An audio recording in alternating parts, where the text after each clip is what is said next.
Welcome back to the Finger Wag Podcast. I'm your host, Gideon Hertz. I'm joined on this NCAA tournament Thursday morning by Jake. Jake, it's been a while. What's up? Uh, Not much. Glad to be here. Excited for kind of the catharsis of just talking about this year, how it went, what was right, where it went wrong, and can put it behind you and enjoy the tournament. Yeah, I mean, nice to get a little bit of a, a win there at the end, particularly that Villanova game. Just gave everybody something to at least feel a little bit better about. It's certainly not the year that I think, expected we were going to have.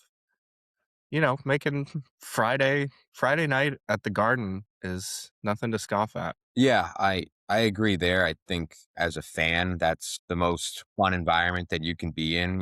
Pretty equivalent to an NCAA tournament environment is getting that Friday night at MSG, especially with the fan bases that were there that night.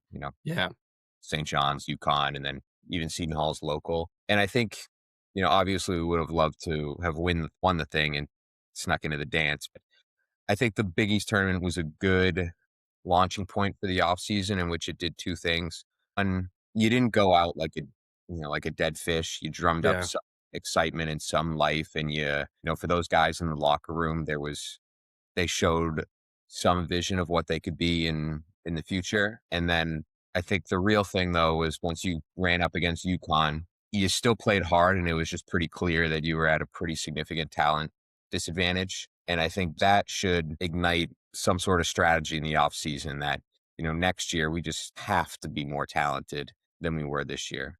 One, to withstand injuries, and two, it's now or never. So I'm hopeful that they kind of learn that lesson and that the next 6 to 8 weeks are a promising one. I'm with you. We are going to do just a full, as you say, I think a cathartic kind of end of the season recap. We'll talk about sort of where guys ended the year, their growth over the year or lack thereof, sort of go down each guy. We'll talk a little bit about where Georgetown is. We are, as the offseason rolls on, I think our plan, just for our loyal listeners here, is to do this sort of close out to the season.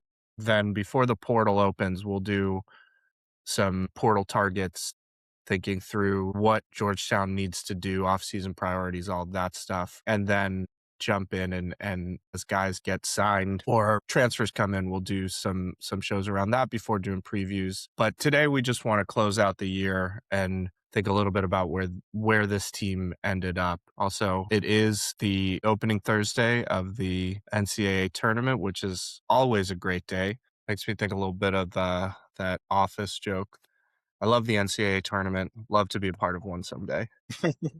Uh, we'll do a little, maybe get your take on the field at the end and see if you've got a pick for a winner, Jake, because I'm excited. I'm excited. Yeah, Regardless of Georgetown being in it, it's a great time of year. always a great 3 weeks. And college basketball has its drawbacks now, but the sport's about as talented as it's ever been with Yeah. NIL keeping some kids in school paired with how good this freshman class is. So there should be some exciting games and exciting storylines that develop over the course of the next 3 weeks. And Georgetown is involved in the NCAA tournament this year, just in probably the worst possible way as host of the East Regional. We'll talk a little bit about that because might have a little bit of news we can share that is I'm already overselling it, but we'll get there. So Jake, we haven't talked since the Big East tournament run. I wonder if you just walk me through sort of where you stand on this year and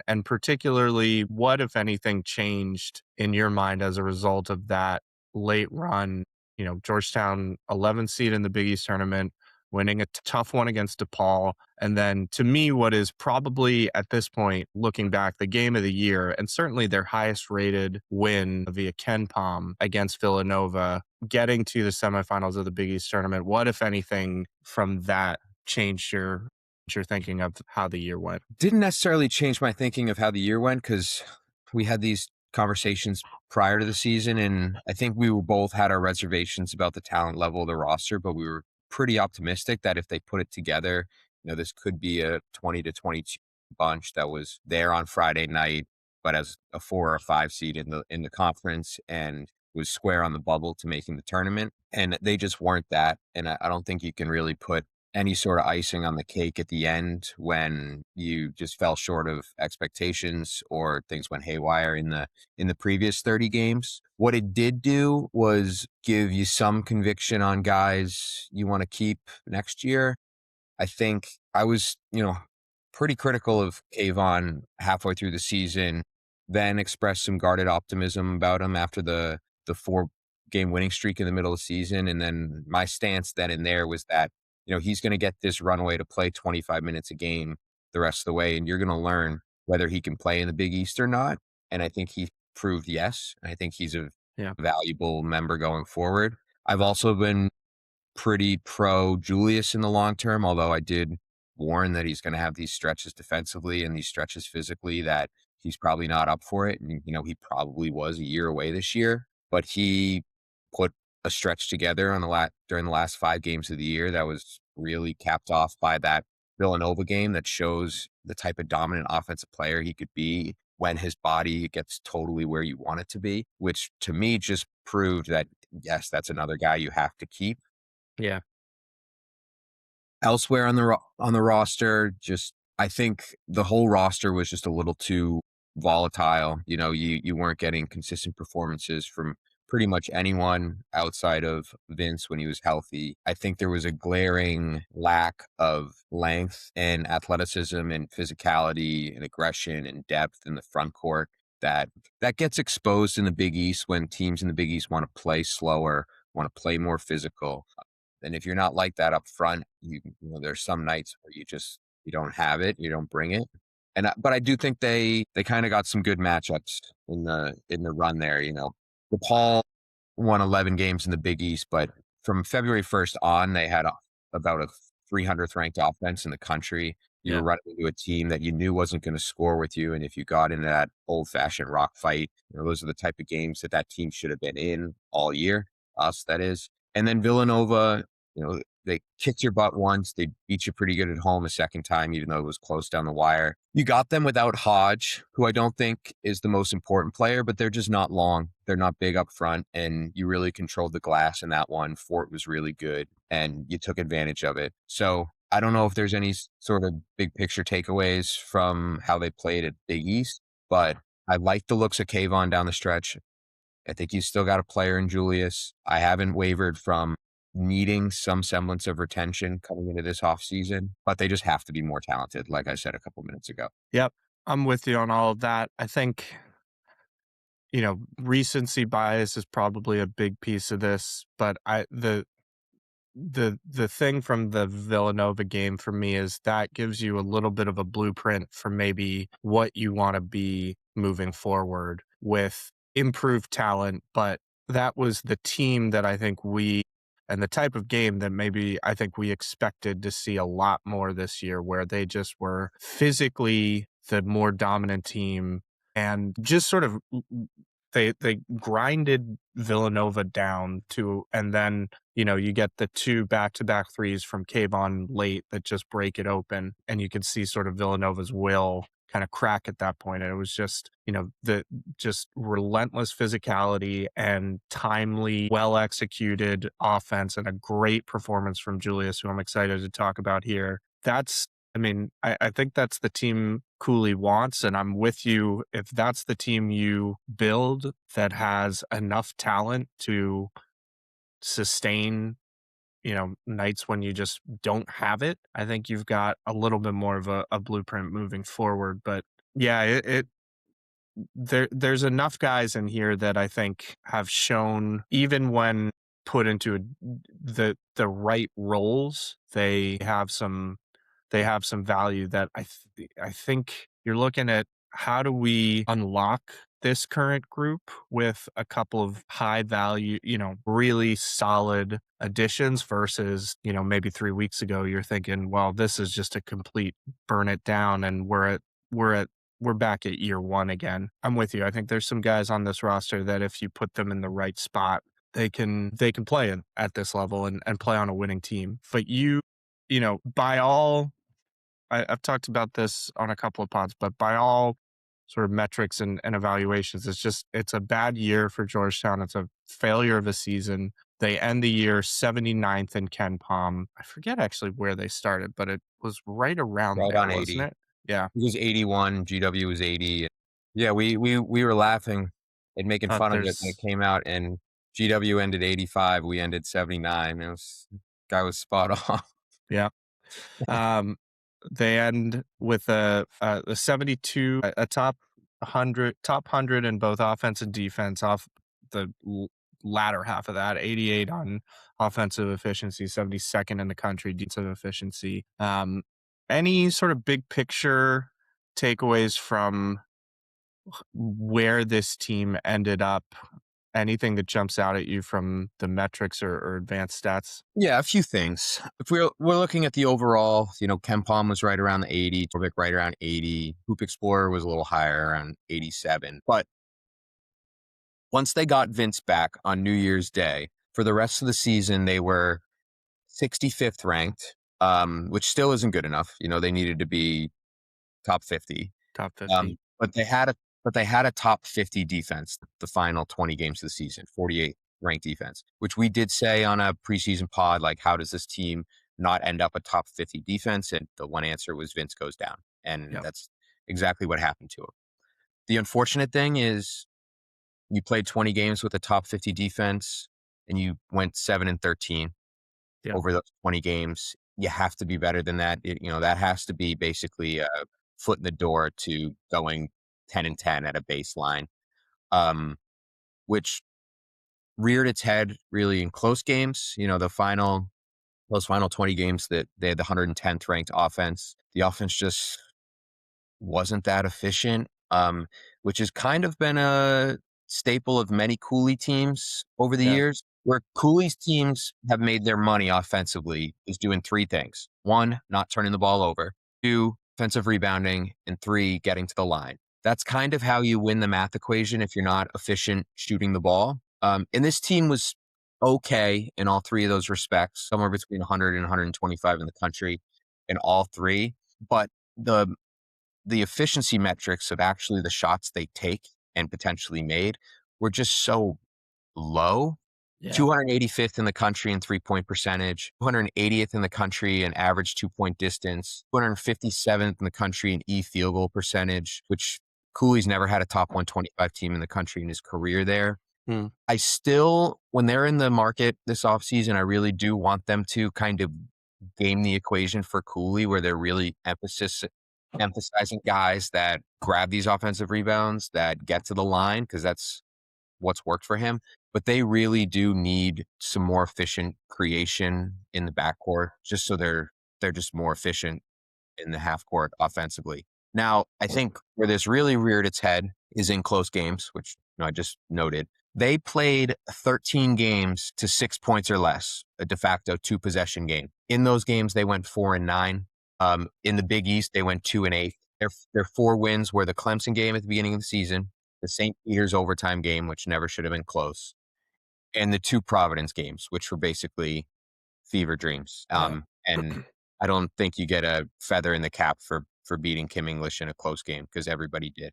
My worrisome thing over the 4 games that they actually won there was, and we'll have a long-winded conversation about them, but Malik didn't bring you home on any of them. KJ really brought you home in the first 2 Providence games. Nobody brought you home in that St. Peter's game. You're up 6 with a minute left, and Malik made 2 turnovers and allowed an overtime. What really should have been a wide open shot that you lost the game. The second Providence game that they won, they didn't score the last 4 minutes of the game. You deserve to lose if that's your late game execution. And I think you can run down the laundry list of games that they lost close, whether it was the away game at St. John's where they bled out a 12-point lead down the stretch, whether it was the away game at Creighton where they were up 6 with a minute left and ended up with a Langston ISO and 2 turnovers. I don't know if to point to Cooley here. I don't know who to point to the point guard, but better players, tougher players win in those moments. Cooley's teams at Providence won in those moments. His final 2 years there, they went 18-8 in games decided by 6 or less. And Yeah. it's just been really bad. Yeah. I think it's both. I think it's in part, and he's even said it, like, it just hasn't worked this year, and the magic that he's had, whatever you wanna call that in the past, just hasn't happened. It's hard for me to look past, and I don't put it all on Malik, but the guard play in those big moments just was not up to snuff in any stretch. And I think you pointed out that maybe Cooley's success in those moments over the years is a direct result of having lead guards or lead ball handlers who take the game by the neck and do the thing. And we just did not see that at all this year. There are other things that Cooley had in his favor at Providence, which is the building, Yeah. the environment. But yeah, I've talked about it on previous podcasts too. I don't know if any of his point guards from iterations past were these really efficient guys that you see around college basketball now, but they were pit bulls. Chris Dunn, Bryce Cotton, David Duke, Alpha Diallo. Just give him the ball. I'll bring you home, even if I'm 0 for 8 up until the final 2 minutes of the game. And again, we'll have a longer winded conversation about Mac, but I do think Mac kind of needs to be in a, if he is a part of the team next year, he can't be the alpha dog in the backcourt. He kind of has to be this secondary facilitator that can play more off ball, but also cover as a lead guard. I think you saw that in the last 5 games of the season, and he was much more comfortable in that role. Yeah. But yeah, it's just frustrating because if you lose 9 games by 6 points or less, I guarantee you're better than your record. Yeah. Well, let's dive into some of the guys. I do think we'll have a lot to talk about with Mac, but I don't want to start there because, well, I just don't want to start there. Yeah, Let's uh Let's talk about what I think is probably the biggest domino or unknown piece going into the offseason, which is Vince. And we've heard officially from Cooley and the team that Vince has put in a waiver and it's wait and see now. So I think they'd like for Vince to be back. I think secondary to Vince being back, you'd like to know whether he's going to be back or not pretty soon here. And I'm not sure that you can expect that. So I think you kind of have to operate a, a little bit under the expectation that he's not going to be back just to make sure that you've got your bases covered. But a lot of this season, I think you can break down and in some ways you can really break this down into pre-Vince going down, Vince going down, and then post-Vince going down. And if you keep Vince for the whole year, this might be a completely different season. And it isn't to say that this is all,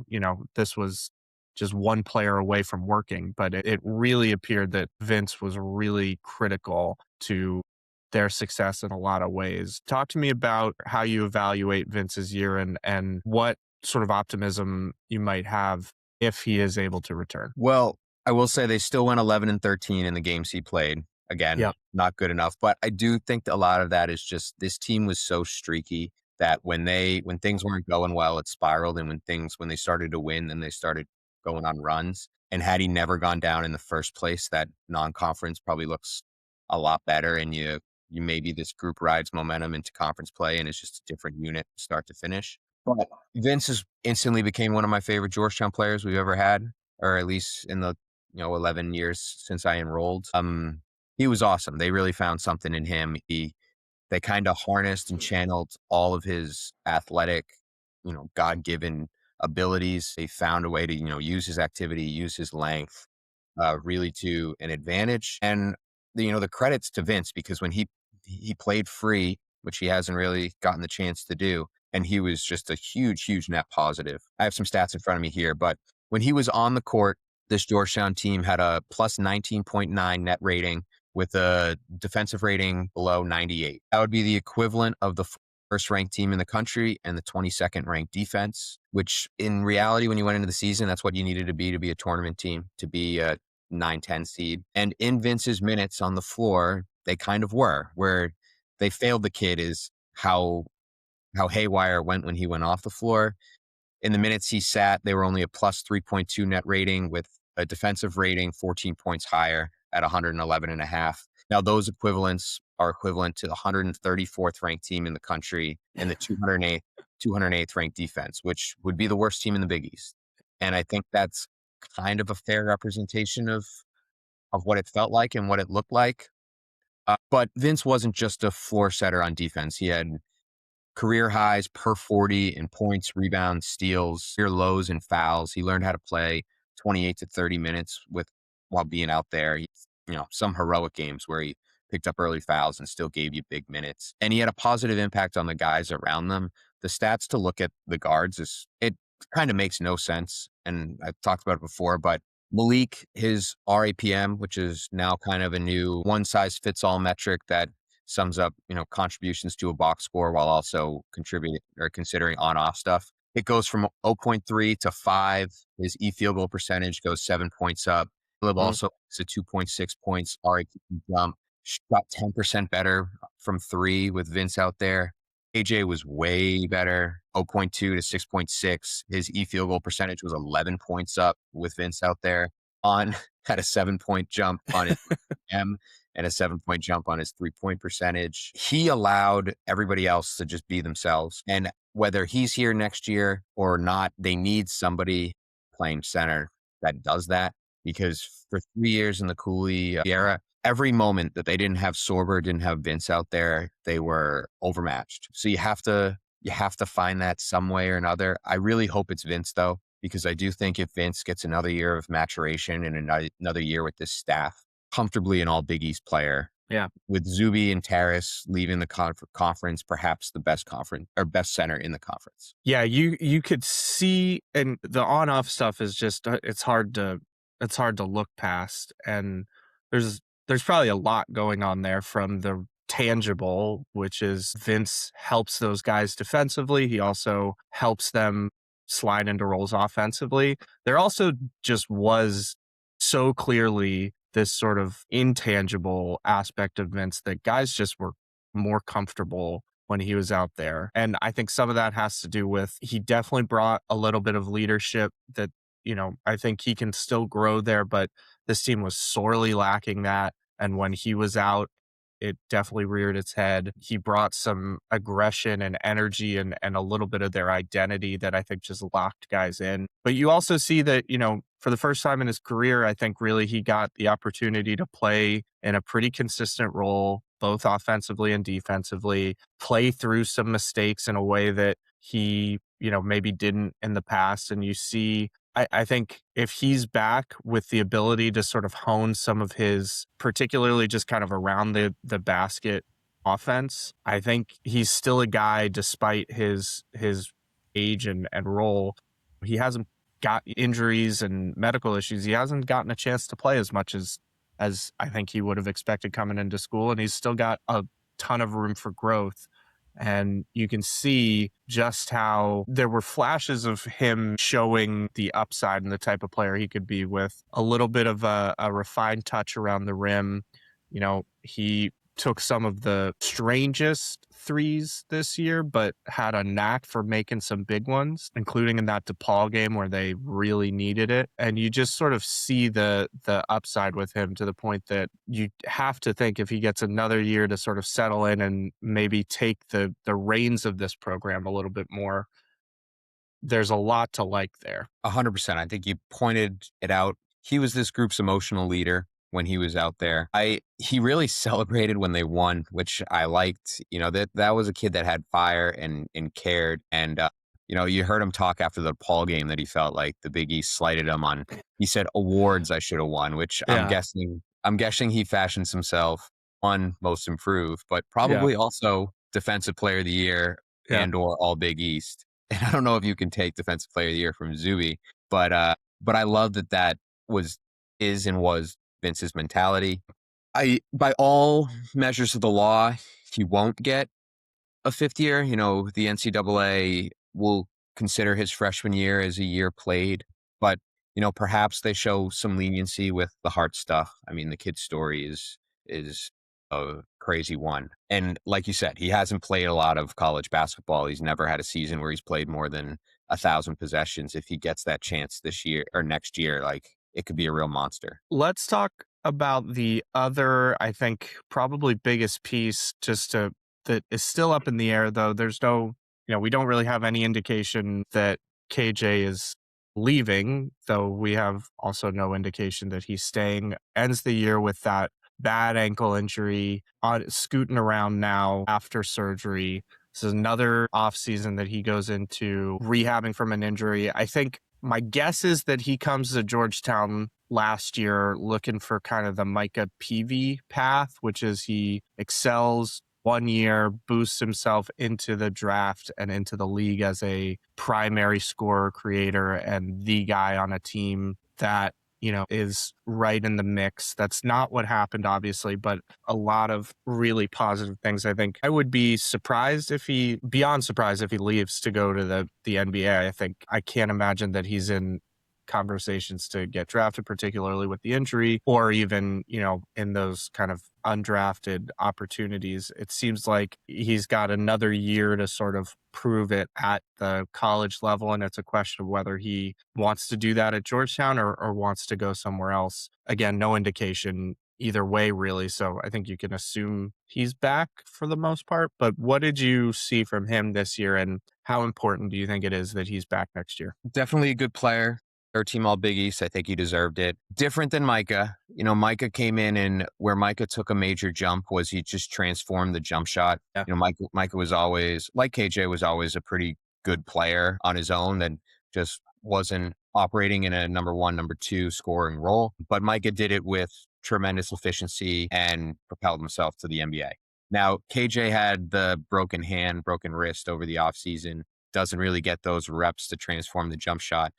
I still think he shot it pretty well. Um, you know, Over 30% from three. He was a pretty good and reliable mid-range shooter, but just definitely wasn't efficient enough to, one, put his name in the NBA conversation, and two, to really make sure this offense took that jump. But and the most baffling part of it for me was just his efficiency in transition and at the rim, which was Wild. where he made his money at Arizona. At Arizona, he scored 1.4 points per possession in transition in consecutive years. This year is 1.12, which is like bottom 10 percentile in the country. And that's a kid who should be one of the best transition players in the country with his combination of athleticism and aggression. He shot worse than 50% at the rim, 49% at the rim, which is in the 11th percentile in the country. Again, he was about 57% over his 2 years at Arizona, which is kind of where you need to be as a guard if you're going to be an efficient scorer. So I do think that, if you get another year of him, those numbers are going to revert back to the mean. He's going to become a pretty complete all-around player. He's going to make his mistakes, and he makes his mistakes out of aggression, but type of player that fits with Cooley, and I think it's a good one. They played well without him the last 5 or 6 games of the season, but I do think that had more to do with the auxiliary guys that were kind of, maybe liabilities for large extensions of the season, really stepped up. Yeah. Jeremiah, you got the best version of him. You got the best version of him. Avon, you had the best version of him. And I think that's why the team was finding success. In KJ's last 16 games before he went down with the injury, he was averaging 16 a night on 40% from the field, 32% from three, 79% from the line. But the major thing is in his minutes, he was about a plus 16 net rating on. And in the 200 possessions he sat over those 16 games, they were a -5 net rating with him off. He was indispensable. Team wasn't all that successful. They only went 5-11, but I think it was pretty clear that for a while there, they were just a two-man show. And you need to be a 4 or 5 man show in this sport. Yeah, I thought you saw some of the flashes from KJ that particularly, one of my big questions was, can he improve the jumper? Can he shoot more consistently? And started slow there. And I think over his last couple of weeks, it started to look a lot more consistent, a lot better. And the jump that I think you were hoping to see was coming, which I think is a positive sign for him. That's the key. The transition stuff is absolutely baffling to me. It doesn't make sense, and he just like missed. So you expect that to revert to the mean, as you said. I do think I think a lot of what you saw was when it worked with him was about the role that he was in. And that's why I come back to the priority this offseason has got to be, how do we unlock the consistent version of this team that beat Clemson, that beat Villanova even without KJ? And I think one of those those keys is in that lead guard spot. It looked early in the year that like KJ and Malik had kind of figured it out, and we were really positive on their dynamic. And for whatever reason, I think that became just a glaring sort of lack of consistent chemistry or fit over the course of the year. And I think both of those guys need the right type of guy next to them. And you saw that when KJ went down, Jeremiah slotting in as the lead guard next to Malik, it worked in a couple of instances. I guess let's go to Malik here, and I'll ask, if Malik is back next season, in what capacity do you think he needs to come back, and what if you were in his ear, I guess, what would you be working on with him over the off season? Well, I think if he's back, he can be a winning player on a good team. I don't want to totally write him off. I think he cannot be typecasted again as one of your two or three best players and one of your two, 1.5 best offensive engines. I think if he is your fifth best offensive player, if he's your, a starting two guard next to a really great, big, physical alpha one, you'd be fine. I think if he was your third guard that played 15 minutes a game as a two guard and played 10 minutes a game as a backup one, you'd be, golden. He'd be one of the better guys in that role, probably in the country. But is that a role that Malik Mack is going to want after 2 years kind of running the show to mix results? I don't know. Now, again, I don't want to bash totally on Malik because I think a lot of where Malik fell short was just in roster construction as they just asked too much of him. And we said in the preseason that, if this team was going to have NCAA ambitions, he needed to be an all league player. Now, I believe that he had a chance to be, especially after seeing how he played in the early stretch of the season. But he just couldn't sustain that efficiency in that role over the course of the season. And, I touched upon that. I just think that he might have been a little more on the passive side in some bigger moments, which hurt him. But if we look at it from 10,000 feet here, his stats are up across the board from last year. The true shooting percentage was better, free throw rate better, assist rate better. He turned it over less, all of which we talked about needed to go up. And they did go up, but they didn't reach, none of them reached the levels of what he was at Harvard. Mm-hmm.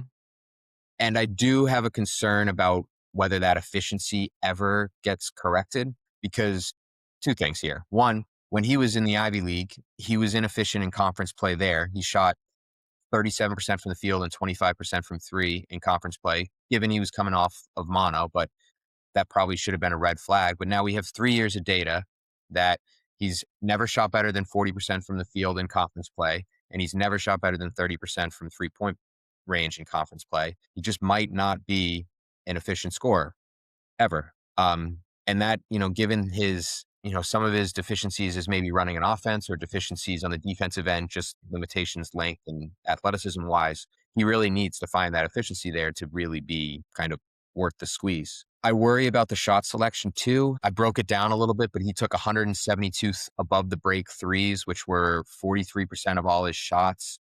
10% of all his shots were mid-range shots. He shot only 38% on those. He took 67 shots in the paint that weren't classified as being at the rim, another 17% of all his shots. So those three shots, which you could say that the 3-point shot is high efficiency because, it's worth 3 rather than 2. But, watch Malik play. It's not a lot of catch and shoot. It's a lot of off the dribble. Those 3 types of shots combined for 78% of all the shots he took. And on those 78% of shots, he only shot 33%. That's it. And I don't know if he's ever going to be a guy that's either gets to the rim more, because he finishes decently well at the rim, and especially got better as the season went on, or is a guy that just turns into a 37% 3-point shooter. One or the other is going to solve the offensive efficiency, and I just wouldn't bet on it. So leads me to my last point on him. I think if you're going to keep him around and make him a valuable asset, he has to be a more of an off-ball player that is allowed to just kind of be a gunner, fade in and out of games, pick his chances, and needs to be paired with somebody that provides real creation out there with him. Jeremiah's got a lot of faults, but Jeremiah can at least fake it running the show a little bit. KJ, and I like KJ. KJ is not out there running the show, facilitating anything. Acts mostly on his own without a lot of great half court options in the offense. And it's a difficult task. When Malik played as a two guard, he played, I have it right here. He played 711 possessions as a two guard next to Jeremiah. The offensive rating for the team was about 121. Really good. When he was the lone point guard, no Jeremiah, the team's offensive rating dropped about 6 points to 115. And then they played 400 possessions without or without Malik at all, where Jeremiah was running the show. And the offensive rating dropped an additional 6 points, which tells me that Jeremiah probably wasn't good enough to run it himself, but Malik also needed a running mate. And my hope is that when they go into roster construction next year, if you do choose to bring Malik back and Malik wants to come back, that it's under those parameters, that he is playing more off ball than on ball, and that the guy running the show is a real alpha. Because I think that's probably my biggest criticism with Malik. It's not that he's a bad player. It's not that he has these efficiency lulls. It's that you need your point guard to grab the game by the bull of the horns and carry you over the finish line. And Malik is, whether you like it or not, he's pretty quiet, mild, and passive out there. And he's better suited to be a guy that, like I said, can fade in and out of these games and kind of pick his moments rather than them just flip him the ball and say, figure it out. Yeah, I think all of that's right. And to me, there's two things I would emphasize. One, I think it's very easy to look at sort of Malik's trajectory this year and point to him as the scapegoat for a lot of it. And in some ways, there are certainly things that I think he just did not live up to this year, but I do think it is not all on Malik at all. There is a lot that has to do with, again, the role that he's in. And that's why in the past I've talked about failures in the guard room, because I think it was across the board. It was guys not being in the right roles consistently or not performing to the roles that they needed to. It was, you saw the upside of Jeremiah in the role that I think you wanted him to play throughout this year, and he really didn't get to until KJ went down consistently. And it started to work in a couple of places, particularly alongside Malik. And I think you wanted to see that more from him. It became clear that you needed a little bit more of a alpha facilitator with both KJ and Malik. And I think roster construction and the role allocation of these guys I think Malik was one of hurt by that the most. One of the guys on this team that was really exposed by the support around him. And I think I'm with you. I think there's a good player in there. To me, it just comes down to, and I'm genuinely I'm disheartened and a little shocked that I end up with Malik kind of where I was at the end of the Jaden Epps experience, which is you either have to shoot better or less. And that's kind of it for me with him, is you just got to shoot better or you have to do something else, because you talked about the efficiency. It's up a little bit, but it's still not at the levels that it was at Harvard. He's a 32% 3-point shooter for his career. He was under 30% this year. He shoots it like he's a 38% guy, and that ends up really hurting your team. He's just got to shoot better. And I will say, I think like a lot of times we talk about these guys, particularly as finished products. And I think the good news is there's a lot of work that you can do to improve. And I hope he takes that on, because I do think I agree with you that the type of player he is, and if you find the right fit and he improves his shooting and improves the types of shots he's taking and it fits into the offense a little bit better, I think there's value there. We saw it from Caleb improving his shot from year 1 to year 2. He could definitely improve there. It's not a lost cause, but if he's back, I think you just have to shoot better or you have to shoot less. And I don't know that shooting less is, at least on this team, is the type of role that you're looking for. Yeah, that's it for me. Similar, if shooting less, let's say less usage, ball in his hands less, Yeah. All the above. Yeah. He needs to be your like fourth best guy out there. I think the tough thing is, whether you like it or not, Cooley kind of hitched his wagon to him. He made him the kind of priority recruit coming in in that, major class 2 years ago that was going to shift things. And in both years, they needed him to be their third best player to really meet the level of the top two guys. And again, I don't think he's a bad player, but I think he fell short of that. He kind of, like we said, he needed to be in all Big East discussions this year. And I think there was probably 10 or 15 guards in the league that were better than him.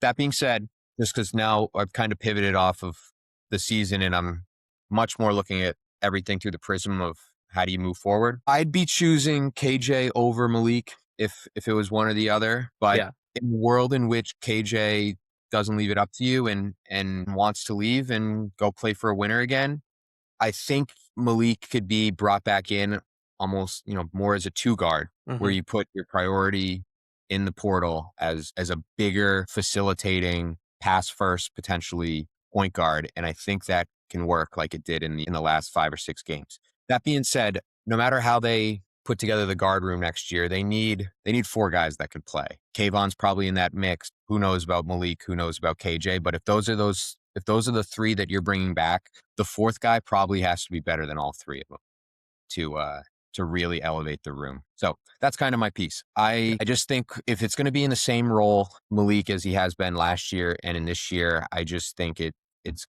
going to kneecap you. You're going to have another 85th ranked offense. You're going to lose a couple more close games, and you're going to be 3 games short of the tournament, kind of, and you're going to be kicking yourself that you continue to hitch your wagon to him. But if brought back in a different role that plays more to Malik's advantages, and you surround him with players that are going to, hide his deficiencies more, I think it can be still a successful marriage that works out in the end. But you're threading a real thin needle there. Yep. Let's we got a couple more guys to get through. Let's speed through these a little bit. I think let's close out the guard room with just your sort of final thoughts on Jeremiah, particularly at the end of the year, and Kayvon. I think to me, one of the real just like feel good, nice stories from the year ended up being Kayvon, and that was fun. Yeah. Well, I'll finish with Kayvon because I have nice things to say. On Jeremiah, my gripe for most of the year was the inefficiency from 2 point land and turnovers.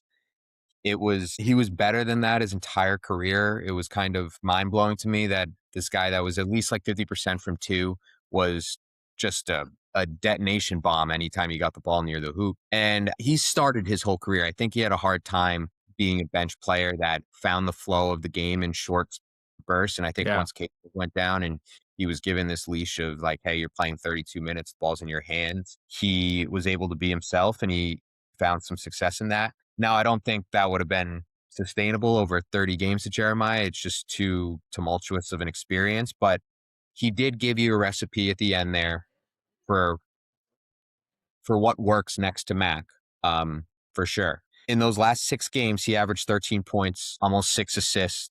He shot 46, 33, 85 splits, and he turned it over less than 2 points a game.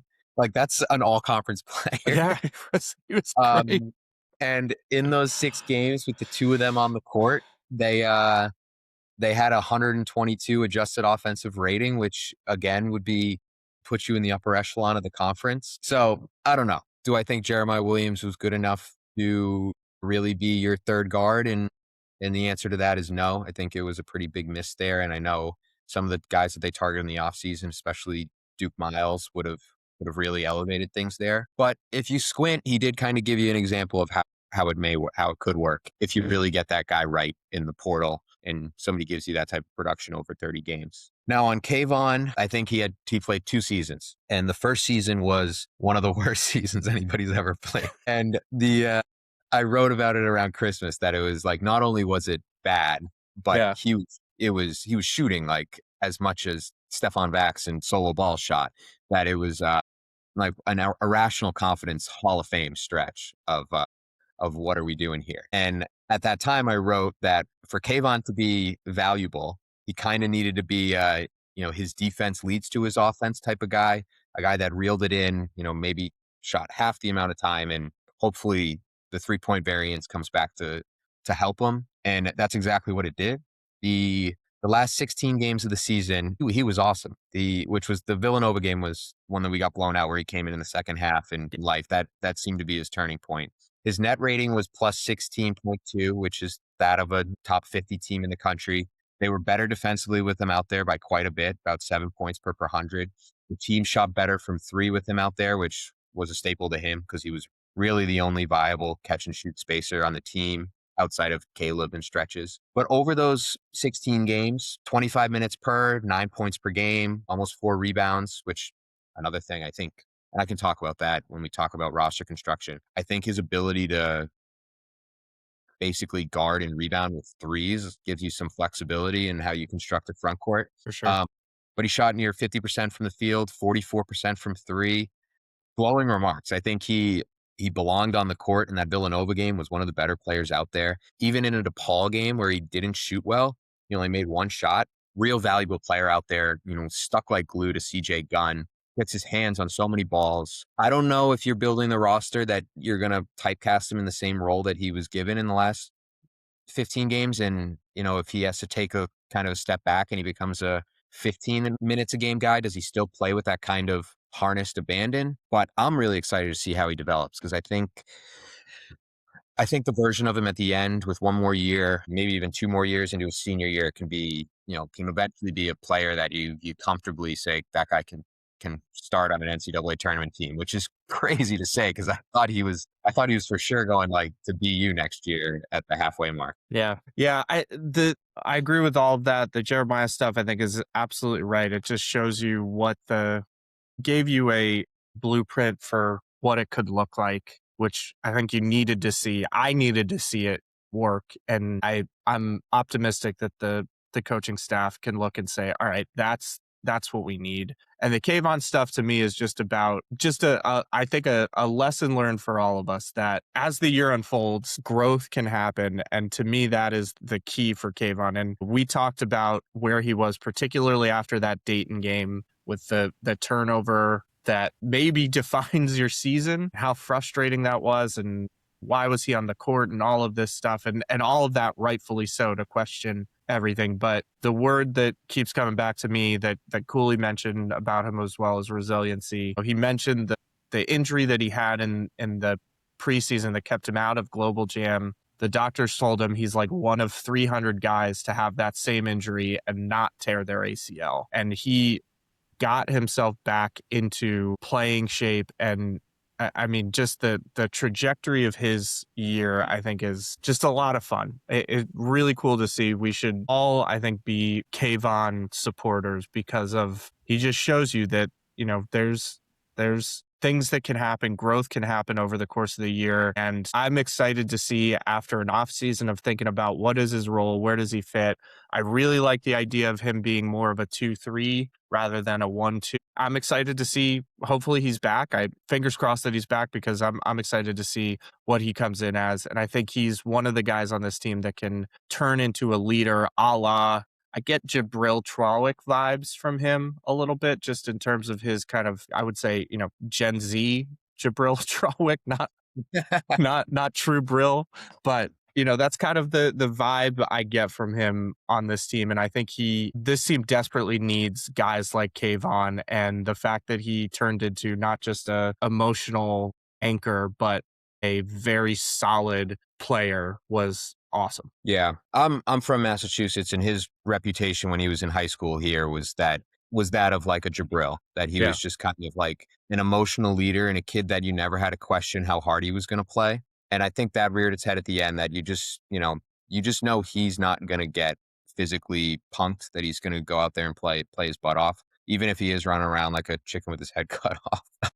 But no, I'm all in on the Vaughn experience. I want him here for 4 years. I want to see what it turns into. A little touch on the roster construction thing. I don't, you've got a lot of holes to fill. I'd much prefer them saying that our, small forward rotation is some combination of Caleb Constanza and, say KJ and Vaughn playing up in 3 guard lineups, and you really go after a four that is a stud. But I'm pretty comfortable with what a team can look like offensively and defensively with Kayvon as the third guy out there in a guard room. Like we talked about, he did it those last 6 games, and a lot of that efficiency had to do with how Jeremiah and Mac played off each other. But also, Kayvon provides you real spacing Yeah. as a three. He's able to put it on the deck, which he kind of showcased something in the last 2 weeks there that he hadn't shown before. Yeah. and he's not a liability defensively at all. He can kind of guard across the floor. Yeah, it reminds you and teaches you that the kids are 20 years old, Yeah.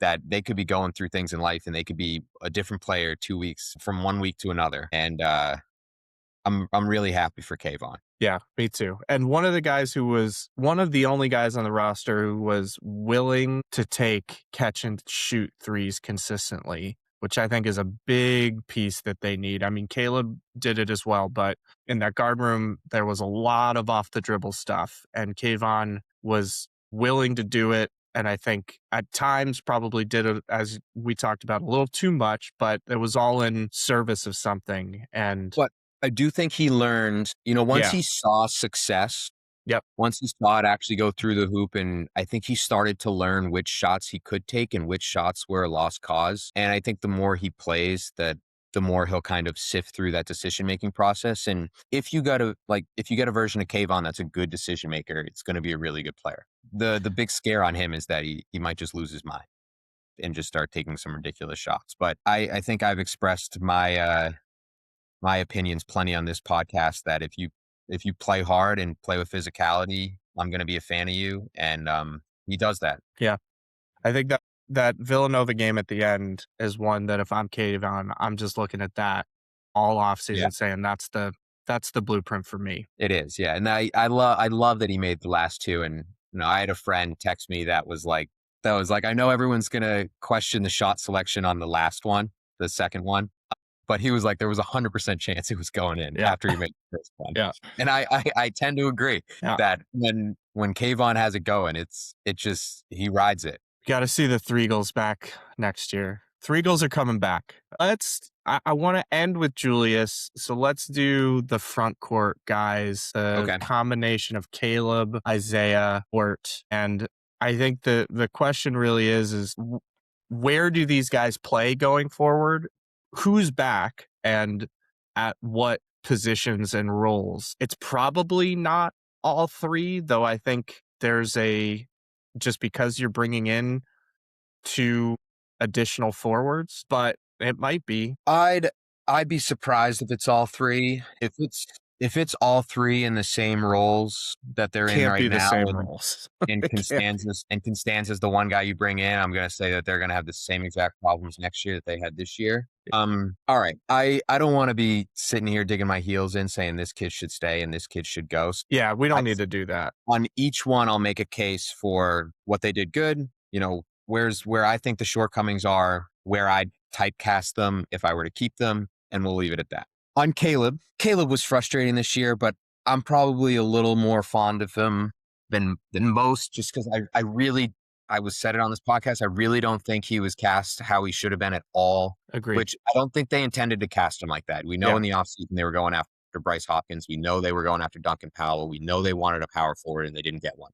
So he had to play one. My concern is that they didn't play him at the 3 at all. I have it here, but so let me rewind a little bit. I do think he has limitations at both positions. I don't think he's a plug and play 3 that's perfect. He definitely lacks a little bit of the lateral foot speed to guard, and especially now teams are mostly playing 3 guards, and he'd have to carry his weight out there. I also don't think he really has any ability off the bounce, and which I think also reared its head offensively for this team. So he'd have to be surrounded by a 4 and 5 that are really long and rangy and can protect the rim, and a 1 and 2 that could really create off the bounce, or a really good facilitating 4-5 that gives you some playmaking.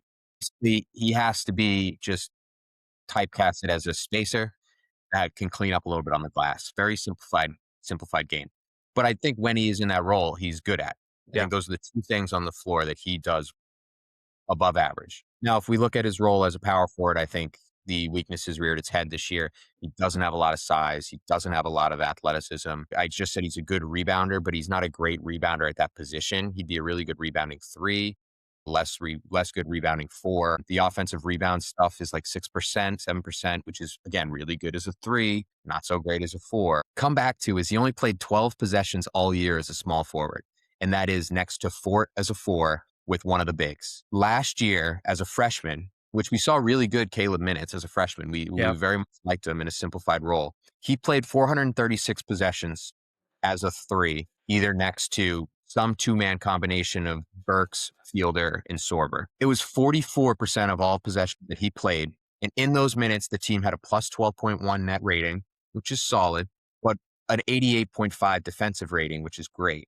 I think a lot of that had to do with how good Sorber was, obviously, and we've talked, that's not new news. But I think any combination of that front court you knew was going to rebound, Mhm. hold people to one stops. And if we look around the sport right now, every team pretty much that's worth a damn is basically playing jumbo, playing two bigs and slotting down, maybe a spacer is more of your three. Michigan plays Lindenborg as a three. Duke's playing Boozer as a four next to Ngongba. Yep. Uh, St. John's just played Mitchell, Hopkins, and Zuby together. Not a single one of them is a good player outside of 12 feet. But those guys had this length, this switchability in the front court, and they killed it on the glass. I think that's really where the best coaches in the country are now finding an advantage is it's just if we're bigger and physical, more physical and control the glass, then it's like winning the line of scrimmage in a football game. And our team this year didn't do that. But that's where I feel for Caleb. He was put in a role that I don't think was a role suited for him. And if I were to put him in a role on a future roster, it's as a spacer where you can use what he's good at, which is he made 43 threes at a rate of 38%. 57% true shooting percentage is efficient. He didn't turn it over, less than 10%. And if you simplify his game there, it's a value add. He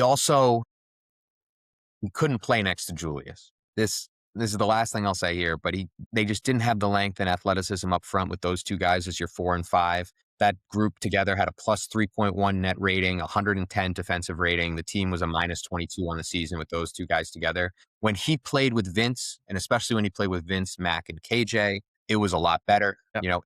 With those four guys out there together, he doesn't have to do much offensively. He's just the garbage man. And that team crushed. They were a plus 31.1 net rating in their 364 possessions together. And I tweeted it earlier in the year, but I think they were positive plus negative in 12 of the 14 games they played together. So I would just like to see Caleb playing more three in jumbo front courts and just have better players around him. And I think if that were the case, he gets back to his winning ways. Now on Isaiah, I think Isaiah kind of has to be typecasted the same way as Caleb. I think if you're roster building, you got to pick one or the other. Yeah. Even though I like both kids in a certain role. My worry on Isaiah is that I just don't think the jump shot's for real. From Xavier on December 20th to Villanova on January 21st, over a month, he shot 15 of 22 from three, which is scorching hot. The rest of the season, he was 10 of 55, which is 18%. Yeah. That not good enough for a guy who was mostly asked to just be a perimeter spacer this year. In the final 15 games of the year, it was 3 points and 3 rebounds a game. He shot 25% from the field, 20% from three, team worst plus minus. I think he was, especially with Kayvon's emergence, Kayvon kind of just took his spot there as a guy that can guard on the perimeter and space the floor. And rightfully so. I think Caleb was better at both those facets. Now, my worry with Isaiah is that I know he's athletic. Well, I know I said the worry was the shot, but my second worry, I know he's athletic. I don't know if he uses that athleticism to his advantage out there at all. He's not a great rebounder. He's not a great defender. I think they probably thought he was going to be a guy they bring in and be like a wing stopper. And honestly, his best minutes defense were when they had him guard guards. Yeah. He did a really good job on a Caden in that Villanova game. I will give him props on that. Yeah. Because then he can use his length a little bit to his advantage. But I think he's got to find a little something. And I could see him being a type of kid that goes down a level and kills it and is like a 13, 14 points a game guy at the A10 where his athleticism is just a level above most guys. But yeah, you got to kind of fit him in a real narrow role if he's going to be a high major contributor, which good coaching staff typically does. So I'm not ruling him out, but I would pick one between Caleb and Isaiah. And then do a last little spiel on Jaden Fort, who everyone knows is a favorite of mine. Now, where Isaiah, I say he's athletic and he doesn't really know how to use it. Fort's athletic and it's all he uses. Yeah. Okay. Fort's probably 18 months away from really processing the game and making constantly correct decisions. But what I like about him is that he can go in there and he knows what he is. He knows he's an active rebounder, a rim deterrent, and pretty much just puts his stamp on the game within those confines whenever he's out there. And the point I will make on Fort, which I think is less of a point on Fort and more of a point on just roster construction as a whole, is in what I just talked about, that you just got to be bigger in the front court. He was awesome as a power forward, or just Yep. the team was good when he played power forward. He was bad at the center in the games that they didn't have Vince. He was a negative 2.4 net rating in those minutes, but he played near 500 possessions as a four next to either Vince or Julius. And the team had a sub 100 defensive rating, which would be that of a top 50 defense in the country, and a plus 18.1 net rating, which would be that of a top 50 team in the country. When he was paired with Vince and they were super long, the defensive rating was down to a 91, which is elite. The rim defense was around 50% at the rim, also elite. Teams shot about a 42% field goal percentage, which elite. And you were about a plus 17 net rating. Now, I think the funny thing here, his net rating was even better with Julius. And I think that was because the offense got so jumbled up when it was him and Vince. Neither of them are going to really create anything, and Julius allowed that creation. But he also provided some relief for Julius on the defensive end, where he was able to protect the rim for him a little bit. Mm-hmm. When he was out there with Julius, the rim defense was the same as when he was out there with Vince, about 50%.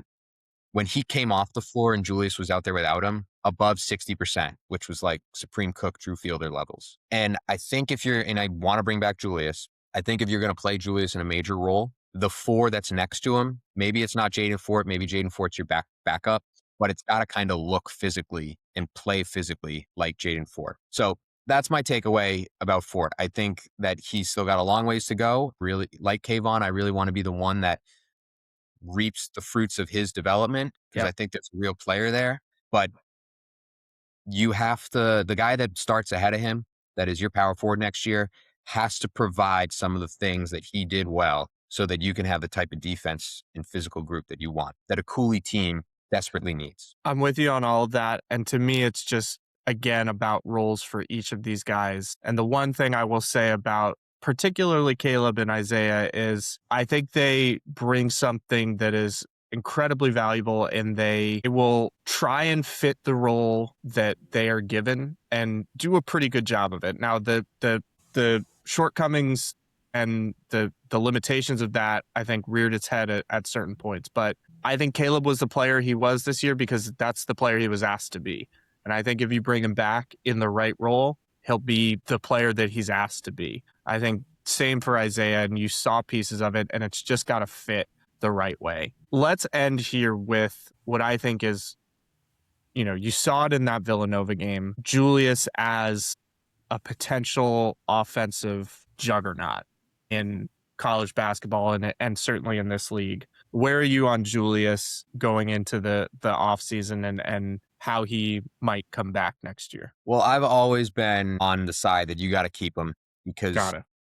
there's just not. I know they're probably frustrated that they just can't find 40 minutes of center play that gives them the type of defense that a Cooley group wants, but there just aren't many people that are bigs like him, that are that big, that skilled, and that young. Yep. If you look around the country, there just aren't a lot of freshmen doing what he does offensively. And I think whether it's at Georgetown or down the road, you're going to see a guy like him, especially if he starts making the three, eventually pop up on draft boards. But I will concede that like 13 to 15 game stretch in the middle, right when Vince initially came back, he was their biggest liability. And he crushed them. Over those 13 games, they went 2-11. They went 4-11, but they won two of the games that he didn't play. So they were 2-11 in the games that he played. In his minutes, they were a negative 10 net rating, which is low major stuff. 120 defensive rating, near about 119, which is as bad as it possibly gets. And opponents shot 71% at the rim, which is just, you might as well you might as well foul him, make him shoot free throws. In those games, he didn't offset that enough with his offense. He was only 7 points per game, 4 rebounds per game. He only shot 53% from the field, which we know he's way better than that when he's cooking. So there needs to be some sort of transformation from now until next year. And I think that's twofold. I think part one is Julius needs to be overcompensated on the body a little bit. He needs to be 10 or 15 pounds heavier. The bigger, the better for me. I don't think he's ever going to be a guy that really needs the lateral quickness. He needs to be a guy that just owns his spot. And then secondly, just the roster construction has to protect him. He's gonna when he fully develops, he's gonna give you things offensively that can hide some of the roster construction elsewhere. You need your front court to really protect him physically because he's never going to be a great shot blocker. He's never going to be a great rebounder outside of balls that just come right to him. And then, what I just talked about with Ford, like that can hurt you. Defensively, though, like I'm so high on him offensively, which is why I've never wavered on you have to just develop it. His per 40 numbers are pretty solid, about 19 and 9 per 40. He was great from inside 2-point land. It was inching up to like 65, 70% at the end of the season. The real exciting thing is that he finished strong. Yeah. The last 5 games, the defense was figured out a little bit. He had a 100.7 defensive rating, only 60% at the rim. Team was a plus 23.2 net rating, which is all that of tournament teams. And honestly, if he had given you those type of minutes all year, like you would have had 40 minutes at the center position that were pretty great. And you also have that yin and yang where, maybe the DePaul game is meant for Vince, but the Villanova game is meant for Julius, and you can kind of pick the guy that's got it going on the right night. I do want to compare him to Sorber here because, it's a freshman big. Yeah. Nobody's going to be Sorber defensively. He was a savant on that end there. Even if you look at the on-off stuff, one of the better defensive bigs, especially as a freshman in the 21st century. I don't even think that's exaggeration. That's why he was a 15th overall pick. But offensively, and I don't think any of us would have said that Sorber was a great offensive player, but definitely everybody would have agreed that he's very far along as a freshman and a guy that was going to be dominant on that end at some point in his career. Julius, statistically speaking, I'm not saying eye test, statistically speaking, was better. Yeah. He scored more points per 40 minutes, had a better field goal percentage, better 2-point percentage, better true shooting percentage, better free throw rate, made more free throws, scored more points per possession in post-ups, had a better offensive box plus minus, had a better offensive win share per 40. The only 2 stats on the offensive end that Sorber had him by was an offensive rebound rate by 0.2 points, which is negligible, and assist rate by 1 percentage point, and we know Julius can pass. If we could make it 3, Julius's assist rate would have been at 20. That's only going to get better. And when it does, I would hate to let that kid walk, let him go to a program like St. Mary's or a coaching staff that's going to get the most out of him. And he turns it to a all conference player at the very least. So Julius for me is a must keep. I do think you can't bank on the body being perfect or the roster construction being perfect. And you have to pair him with a center that is Vince or looks like Vince, but he needs to be 16 or 18 minutes a game for you to be really successful, I think. Yeah, you just got to look at that Villanova game at the end of the year to see, like, there it is. And if you let that kid go, he is going to command a lot of attention from really smart coaches who see the potential and see how transformative he is. And you alluded to it at the end there, and I'll just emphasize, if you got Vince back, there's a world in which, and I would strongly build my team around this, of a 4-5 combo or a double big combo of Julius and Vince out there together consistently. I don't disagree. I would have played them together this year, especially with the options that were lacking in the front court. I would have liked to see what it looked like and allow Julius to just be, more of a perimeter player in those moments and just see if it worked. And I think Vince would have hid, most of his deficiencies defensively. And I'm just a fan now of playing big. That's my one takeaway of college basketball 2025-26 is the teams that play big win a lot. Yep, I'm with you. I think a Julius Vince front court with Jaden coming in as your backup 4 that pushes Vince over to the 5, I can get on board with that. What I can really get on board with is 2 things here. One, if you have 40 minutes of Vince and Julius locked in with a Vince waiver in the next few weeks, you are way ahead of the curve in roster construction. You're way ahead of most everybody in how good your center rotation will be. The second thing, if you are unsure about the Vince waiver, and this is a hill that I've decided this is my biggest thing in the offseason. If you are unsure of the hill, or not of the hill, of the Vince's waiver status, the 4 that you bring in has to be pretty much a 5 that has a little perimeter game to him. And you say, well, if Vince comes back, we're just going to play 2 bigs. And if Vince doesn't come back, at least I still have that 40 minutes of a center rotation. I just top of my head, like looking off names, like how Tennessee plays Estrella with Okpara or Estrella with Kate Phillips or Estrella with the freshman there, Brown. Like they're going basically four centers in a two-man combination at all times. I don't know if we could ever get him into the school because it'd be fourth school in 4 years. But Amani Hansberry is a local kid, Maryland kid, and he's probably at Virginia Tech, staying at Virginia Tech because he's got a relationship with the assistant there. Yeah. But that type of mold where it's a guy that's shown his best minutes can be played at the power forward position, but he's also been a five on like NCAA tournament caliber teams is my dream power forward. I'd pay out the wazoo for it because you need to build a roster that's like bulletproof Yeah. where you can lose a guy and it doesn't change what you do and how you play. Yeah. I'm with you. They got to get bigger. They got to play big. I actually think there's a world in which Julius and Vince fit together as well as almost any duo because of the way that their strengths and weaknesses on both ends kind of complement each other. And you can play Vince in like a dunker spot with Julius as sort of your hub uh, I mean, at the high post and the pinch post. Michigan, look what Michigan does with Mara and Yeah. Merez. Yeah. It's the same Same thing. archetype for each guy. Mara's probably a little ahead of Julius, probably quite ahead offensively, which is crazy to say because I think Julius gets there. Oh, And yeah.